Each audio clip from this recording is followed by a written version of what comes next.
Apple makes the most successful tech products in the industry. They've released one hit after another, from smartphones to smartwatches. But one product that's noticeably absent is a smart TV, which is sort of strange, considering Steve Jobs essentially founded PIXAR, a movie company. And I'll actually be explaining how that happened in an upcoming video, so make sure you're subscribed for that. But it would make sense that Jobs would want to create the perfect television to watch PIXAR movies. But entering that industry just never made sense. And in this video, I'll explain the reasons why. Let's start off with one of the most important reasons why Apple won't make a smart TV, and that is the upgrade cycle is extremely slow. So-called industry experts recommend upgrading your TV every 7 to 8 years, but the reality is, most people don't replace their TV unless it breaks, or until there's a big shift in display technology, like upgrading from DLP to plasma, then LCD, then LED, then OLED. But these shifts take place about every decade, and even then, most customers aren't bothered to upgrade until their TVs finally break. And that's actually a pretty unique trait in the tech industry, where customers typically clamor for the latest gadget. In fact, I'd go so far as to say TV purchasing habits are more similar to home appliances than tech products. If you move out and need a new microwave or fridge, you'll buy one, but you won't be waiting in anticipation for a new version to be released. Instead, you'll use the one you already have until you're eventually forced to replace it. And that's almost exactly how people treat televisions, which is a huge problem for Apple. They want to compete in industries with fast upgrade cycles, like computers, tablets, and smartphones. It's much more difficult to use the same computer or phone for 10 years than the same TV. So Apple would be forced to find new customers every year to keep sales high, which is an uphill battle and much more difficult than simply selling upgraded products to existing users. But there's another financial challenge to the TV industry, and I actually discussed it in my last video explaining why iPhones never go on sale, which is profit margin. Apple is used to margins of about 35% on hardware, and that's actually quite good compared to other tech companies. But televisions are notoriously low margin products at about 10 to 20%.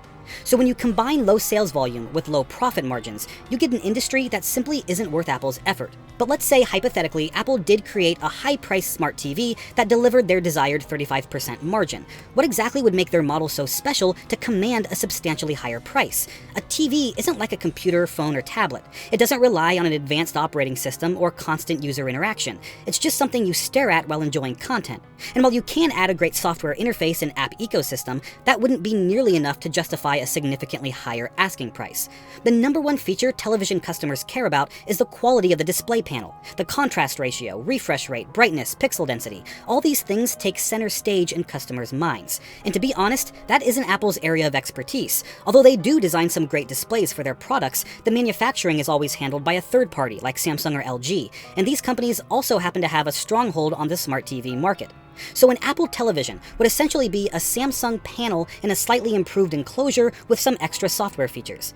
And those marginal improvements simply are not enough. Apple already made this mistake with the HomePod. It had the best sound quality of any smart speaker, a stunning design, and great integration with other Apple products. But even that wasn't enough to justify its $350 price tag, and it was eventually discontinued. Which brings me to the next challenge, differentiation. How would Apple make their TV stand out from all the rest? When it comes to design, the stand has become the only visual element that's noticeably different between models. Smart TVs all look virtually the same when mounted, so customers likely wouldn't even care about an incremental design improvement.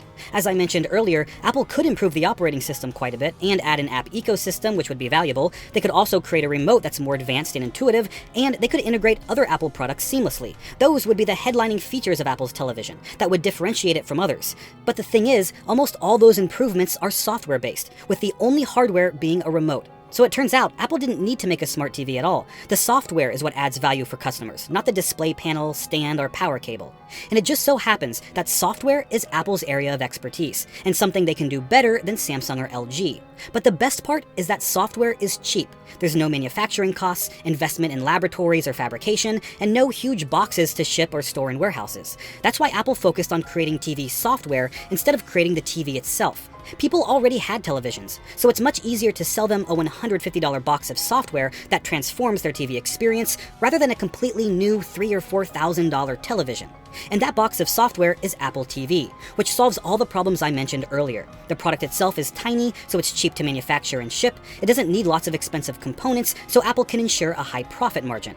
When it comes to upgradability, it's fairly easy to entice users to upgrade a $150 box with valuable new features, especially when you control the most important piece of hardware every TV needs, the remote. Apple has already updated the Apple TV remote before, and they're likely to do it again soon. They've also introduced new features like faster processors, 4K support, and Dolby technology. And if Apple ever adds spatial audio to a future model, they'll be giving users a reason to upgrade again.